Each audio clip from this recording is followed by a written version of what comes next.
Hi all, welcome back to our YouTube channel. നമ്മുടെ part 1 video കാണാത്തവർ പോയി കാണുക. തെർമോഡൈനാമിക്സിൻ്റെ ഒരു പാർട്ട് 1 വീഡിയോ ഞാൻ അപ്ലോഡ് ചെയ്യുന്നുണ്ടായിരുന്നു. ഒരു 4 മിനിറ്റേ ഉള്ളൂ. അപ്പോൾ നിങ്ങൾക്ക് വേഗം സ്പീഡാക്കി 2x ഇട്ടിട്ട് കണ്ടു കഴിഞ്ഞ് കഴിഞ്ഞാൽ ക്ലാസ് പെട്ടെന്ന് മനസ്സിലായിരിക്കും.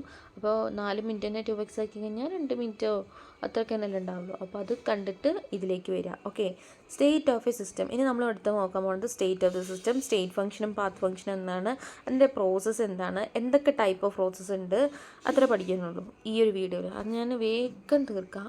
പക്ഷേ ഇതൊന്നും അധികം ഇമ്പോർട്ടൻ്റ് അല്ല. State of the system. State of the system എന്ന് പറഞ്ഞു കഴിഞ്ഞാൽ state of the system can be describe by the properties such as pressure, temperature, volume and composition of the system etcetera. ഒരു സിസ്റ്റത്തിൻ്റെ സ്റ്റേറ്റ് എന്ന് പറഞ്ഞു കഴിഞ്ഞാൽ അത് ഇപ്പോൾ ഒരു സിസ്റ്റം എങ്ങനെ ഇരിക്കണം എന്ന് ചോദിച്ചു കഴിഞ്ഞാൽ നമുക്ക് ടെമ്പറേച്ചറും പ്രഷറും അതിൻ്റെ ഉള്ളിൽ ടെമ്പറേച്ചറും പ്രഷറും അതിൻ്റെ ഡെൻസിറ്റിയും വോളിയം ഒക്കെ വെച്ചിട്ട് നമുക്ക് എന്ത് ചെയ്യും, അതിൻ്റെ സ്റ്റേറ്റ്, ഒരു സിസ്റ്റത്തിൻ്റെ സ്റ്റേറ്റ് പറയാൻ പറ്റും. അപ്പോൾ അത് വേരിയബിൾസ് ആണെങ്കിൽ PVT എന്നൊക്കെ പറഞ്ഞു കഴിഞ്ഞാൽ സ്റ്റേറ്റ് വേരിയബിൾസും സ്റ്റേറ്റ് ഫംഗ്ഷൻസും ഉണ്ട്. അതുപോലെ തന്നെ സ്മോൾ ചേഞ്ചസിനെ പറയുന്നതാണ് DP/DT അങ്ങനെയൊക്കെ പറഞ്ഞിട്ട് സ്മോൾ ചേഞ്ചസിനെ പറയും. അതൊന്നും ഇമ്പോർട്ടൻ്റ് അല്ല.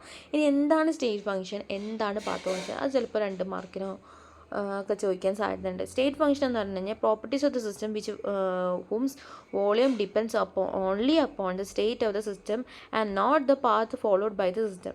സ്റ്റേറ്റ് ഫംഗ്ഷൻ എന്ന് പറഞ്ഞു കഴിഞ്ഞാൽ നമ്മൾ അതിൻ്റെ states it only depends properties of the system whose volume depends only upon the സ്റ്റേറ്റിനെ മാത്രമേ ഡിപ്പെൻഡ് ചെയ്യുള്ളൂ. ഒരു സിസ്റ്റത്തിൻ്റെ സ്റ്റേറ്റിനെ മാത്രമേ ഡിപ്പെൻഡ് ചെയ്യുള്ളൂ. അത് ഏതൊക്കെ പാത്തിലൂടെ പോയി എന്നത് ഡിപ്പെൻഡ് ചെയ്യുന്നില്ല. അതിനെയാണ് സ്റ്റേറ്റ് ഫംഗ്ഷൻ എന്ന് പറയുന്നത്. ഇനി പാത്ത് ഫംഗ്ഷൻ്റെ കാര്യം പറയുകയാണെങ്കിൽ അതെന്ത് ചെയ്യും, സ്റ്റേറ്റ് ഫംഗ്ഷനെയും ഡിപ്പെൻഡ് ചെയ്യുന്നു, പാത്ത് ഫോളോഡിനെയും ഡിപ്പെൻഡ് ചെയ്യുന്നു. അപ്പോൾ ഞാൻ വായിച്ചുതരാം. Path function is a properties in which it is depends upon the both state followed and path followed by the system. Okay, ഇനി സ്റ്റേറ്റ് സിസ്റ്റത്തെ പറ്റിയിട്ട് പറയുകയാണെങ്കിൽ അതിൻ്റെ എക്സാമ്പിളാണ് pressure, volume, entropy, enthalpy etcetera are the state function. ഇനി path function എന്ന് പറഞ്ഞു കഴിഞ്ഞാൽ അത് ഹീറ്റ് വർക്കാണ് മാത്രമാണ് പാത്ത് ഫംഗ്ഷനിൽ വരും. ഹീറ്റ് വർക്ക് എക്സെട്ര വരും, പക്ഷെ നമുക്ക് മെയിനായിട്ട് പഠിക്കുന്നത് ഹീറ്റും വർക്കുമാണ് അതിൽ മെയിനായിട്ട് പാത്ത് ഫംഗ്ഷനായിട്ട് വരുള്ളൂ. അപ്പോൾ പാത്ത് ഫംഗ്ഷൻ എന്ന് പറയുമ്പോൾ നമ്മുടെ മനസ്സിലേക്ക് വരുന്നത് ഹീറ്റ് വർക്കായിരിക്കണം. ഓക്കെ, ഇനി അതിൻ്റെ പ്രോസസ്സ് അത് ഇമ്പോർട്ടൻ്റ് അല്ലായിരിക്കും. ഇനി സ്മോൾ ചേഞ്ചസിന് നമ്മൾ DP/DT DV എന്നൊക്കെ ആയിട്ടാണ് പറയുന്നത്. ഒരു ഫൈനൈറ്റ് വേരിയബിൾസിൻ്റെ ΔP, ΔV എന്നൊക്കെ പറഞ്ഞിട്ടാണ് നമ്മൾ ഇതാക്കുന്നത്. എന്താ പറയുക, 1 or more സ്റ്റേറ്റ് വേരിയബിൾസിനെ പറ്റി പറയുന്നു. ഇനി ടൈപ്പ് ഓഫ് ദ പ്രോസസ്സ്, കുറേ പ്രോസസ്സ് ഉണ്ട് അല്ലേ.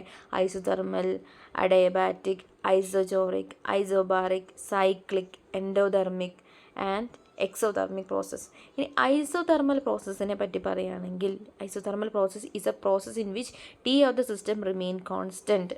എന്തെങ്കിലും ഐസോതെർമൽ പ്രോസസ്സ്, അങ്ങനെ അഡയബാറ്റിക് പ്രോസസ്സ്, അതിൽ എന്തെങ്കിലും കോൺസ്റ്റൻ്റ് ആയി നിൽക്കുന്നതാണ് നമുക്ക് മെയിനായിട്ട് ഫോക്കസ് ചെയ്ത് പഠിക്കാനുള്ളത്. അപ്പോൾ തെർമൽ എന്ന് പറയുമ്പോൾ ടെമ്പറേച്ചർ, തെർമൽ എന്ന് പറയുമ്പോൾ നമ്മൾ മനസ്സിലേക്ക് വരുന്നത് എന്താണ്, ടെമ്പറേച്ചർ. അപ്പോൾ അവിടെ എന്താണ്, കോൺസ്റ്റൻറ്റ് ടെമ്പറേച്ചർ. അഡയബാറ്റിക് പ്രോസസ്സ് എന്ന് പറഞ്ഞു കഴിഞ്ഞാൽ there is no heat enter or leave the system. അപ്പോൾ അവിടെ ഹീറ്റ് കോൺസ്റ്റൻ്റ് ആണെന്ന് ആലോചിക്കുക. അഡയബാറ്റിക് പ്രോസസ്സിൽ ഹീറ്റ് കോൺസ്റ്റൻ്റ് ആണ്. There is no enter or leaving of the heat. ഇനി ഐസോജോറിക് പ്രോസസ്സ് എന്ന് പറഞ്ഞു കഴിഞ്ഞാൽ കോറിക് പ്രോസസ്സ് എന്ന് പറഞ്ഞു കഴിഞ്ഞാൽ അതിൽ V ആണ് കോൺസ്റ്റൻറ്റ്. അപ്പോൾ the process in which V remain constant is isochoric process. ഇനി ബാർ എന്ന് പറയുമ്പോൾ നമ്മുടെ മനസ്സിലേക്ക് വരുന്നത് pressure. So the pressure is remain constant. ഇനി സൈക്ലിക് പ്രോസസ്സ് എന്ന് പറഞ്ഞു കഴിഞ്ഞാൽ കുറച്ച് കോംപ്ലിക്കേറ്റഡ് ആണ്.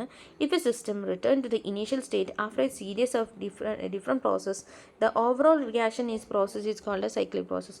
അതെന്ന് വെച്ച് കഴിഞ്ഞാൽ ഒരു പ്രോസസ്സ് കുറേ ഡിഫറെൻറ്റ് ടൈപ്സ് ഓഫ് പ്രോസസ്സ് ഉണ്ടായിട്ടും അത് ഇനീഷ്യൽ സ്റ്റേറ്റിലേക്ക് എത്തിക്കഴിഞ്ഞാൽ, തുടങ്ങിയ ഭാഗത്തേക്ക് തന്നെ എത്തിക്കഴിഞ്ഞ് കഴിഞ്ഞാൽ അതിനെ പറയുന്നത് സൈക്ലിക് പ്രോസസ്സ്. ഇനി എൻഡോതെർമിക് പ്രോസസ്സ് എന്ന് പറഞ്ഞാൽ process in which the energy, endothermic ഉള്ളിലേക്ക് അബ്സോർബ് ദ എനർജി, നമ്മുടെ ഉള്ളിലേക്ക് എനർജി അല്ല, അബ്സോർബ് ഹീറ്റ്, ഉള്ളിലേക്കാണ് ഹീറ്റ് അബ്സോർബ് ചെയ്യണത്.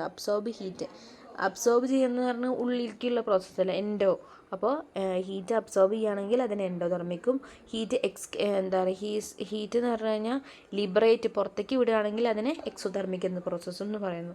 അപ്പോൾ എന്താ process in which heat liberate. അപ്പോൾ എത്ര ടൈപ്പ് സിസ്റ്റം? ഐസോതെർമൽ എന്ന് പറഞ്ഞാൽ thermal ΔT is constant. Adiabatic എന്ന് പറഞ്ഞു കഴിഞ്ഞാൽ എന്താണ് there is no heat enter or leave the system. Isochoric process എന്ന് പറഞ്ഞു കഴിഞ്ഞാൽ V remains constant. Isobaric process എന്ന് പറഞ്ഞു കഴിഞ്ഞാൽ പി. ഐസോബാറിക് പ്രോസസ്സ് എന്ന് പറഞ്ഞാൽ പ്രീ കോൺസ്റ്റൻറ്റ്. സൈക്കിൾ പ്രോസസ്സ് എന്ന് പറഞ്ഞാൽ ഇനീഷ്യൽ സ്റ്റേറ്റിലേക്ക് മാറുന്നത്. എൻഡോതെർമിക് പ്രോസസ്സ് എന്ന് പറഞ്ഞാൽ absorb of the heat. Exothermic process എന്ന് പറഞ്ഞു കഴിഞ്ഞാൽ energy is liberated as A heat. Okay, അപ്പോൾ അത്രയേ ഉള്ളൂ. അപ്പോൾ താങ്ക് യു ഫോർ വാച്ചിങ്. ഇനി അടുത്ത പാർട്ട് വീഡിയോ ആയിട്ട് ഞാൻ വേഗം വരാം.